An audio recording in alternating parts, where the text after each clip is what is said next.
Hello ladies and gentlemen, I'm back, and welcome to my expanded universe, a show where I go through the entire EU in chronological order as best I know how.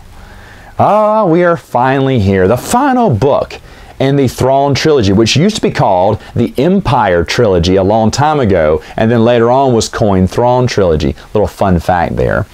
But it is called The Last Command. Now, let me just give you some highlights of what's going on. Most importantly, Leia is giving birth at this point. Yes, the twins are finally here. We've been waiting forever for them to come, and now here they come. I remember the scene immediately where Borsk Fila was going, oh, is it the twins? Now see, there's a character I haven't mentioned yet because there's a billion great characters to mention here. But Borsk Fila is the political foil to Mon Mothma and Leia and everyone.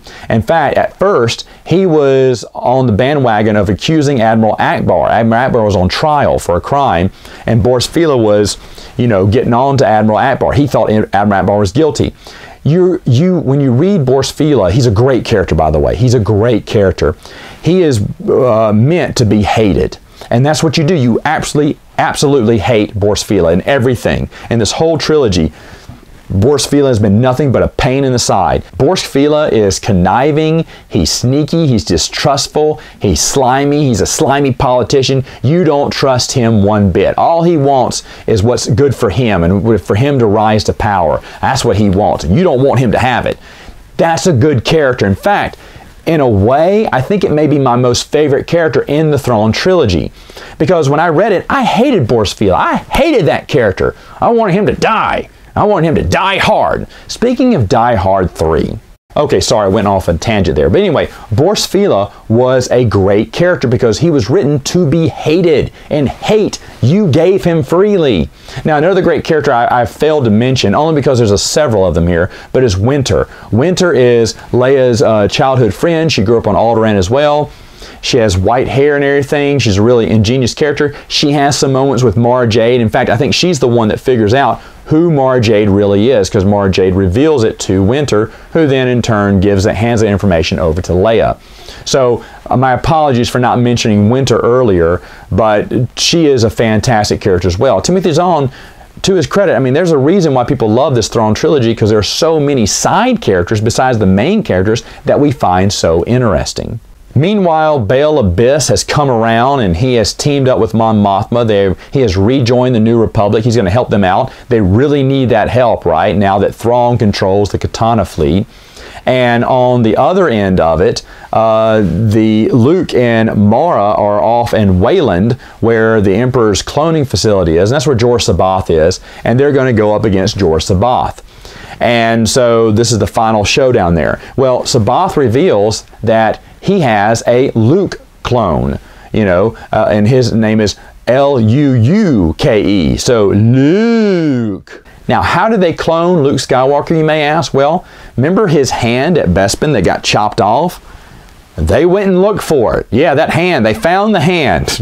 It went down the abyss, and they did a big search for it. Hey, it's got a big glowing blue lightsaber attached to it. You can't miss it.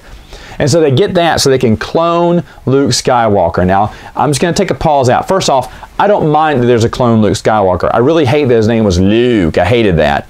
Timothy Zahn said it was way easier to give him another U to separate the two instead of just saying clone Luke. And I get that. I understand that.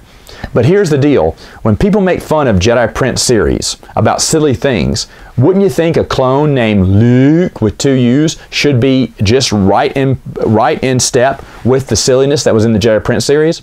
Wouldn't it, the whole thing about them getting Luke's hand from Bespin and cloning it, that seems like a Jedi Prince story arc. So I don't think those people who knock Jedi Prince realize that some of those silly things exist within the Timothy Zahn novels. I'm not calling Heir to the Empire silly at all.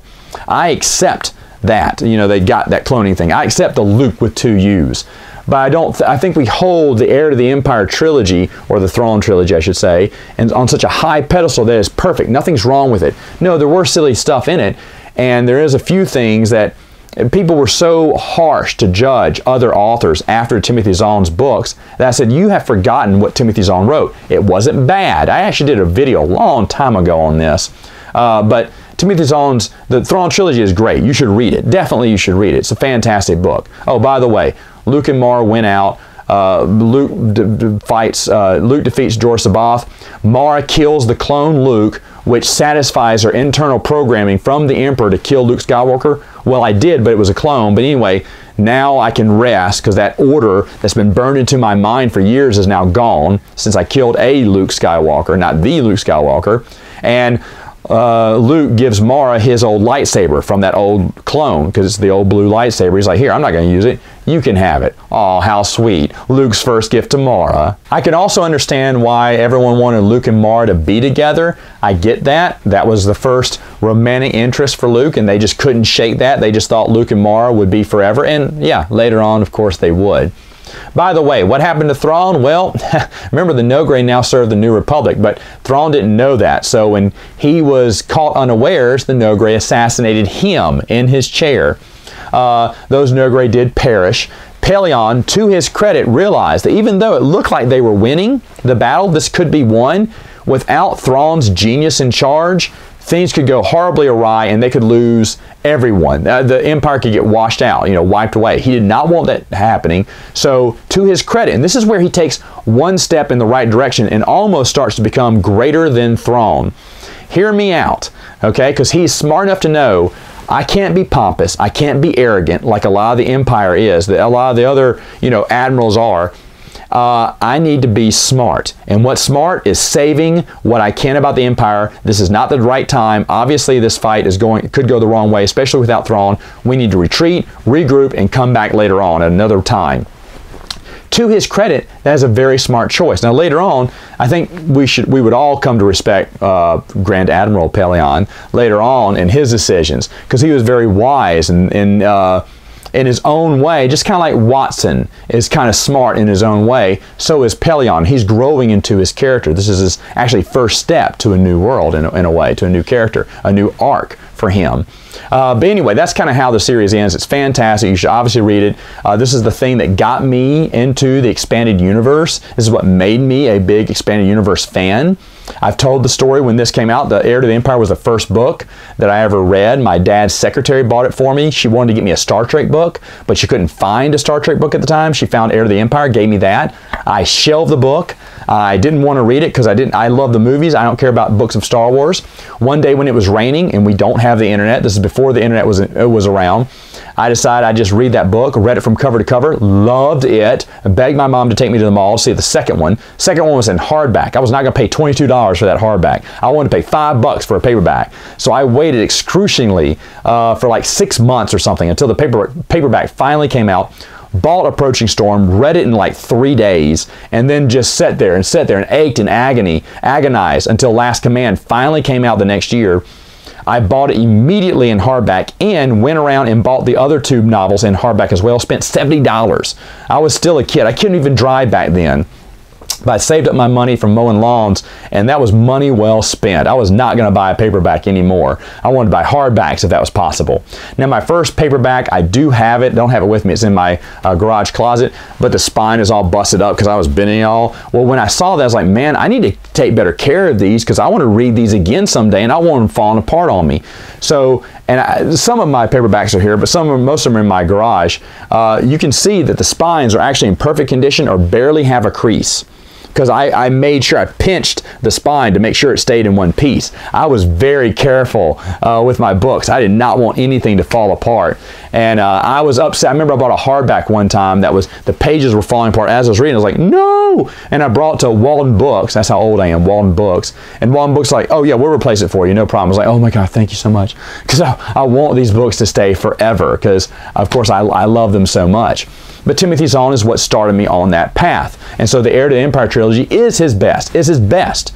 He never got better. That's sad to say. It's not an insult either, but just those books were such a big impact. And they were a big impact for everyone.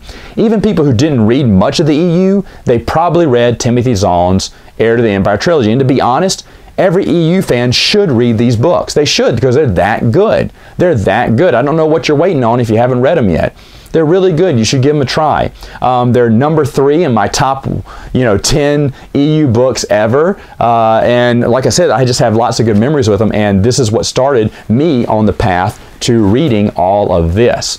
So my hat's off to Timothy Zahn for doing that, for not only me, but for the rest of us Expanded Universe fans. This is the one trilogy that I suggest everyone start off reading if they want to get interested into the Expanded Universe. Even though there are other paths you could enter in, certainly, and there's a lot of people who've told me other books that got them into the EU, but for me and a lot of people my age, it was the Timothy Zahn Heir to the Empire trilogy. Great, great, great set of novels.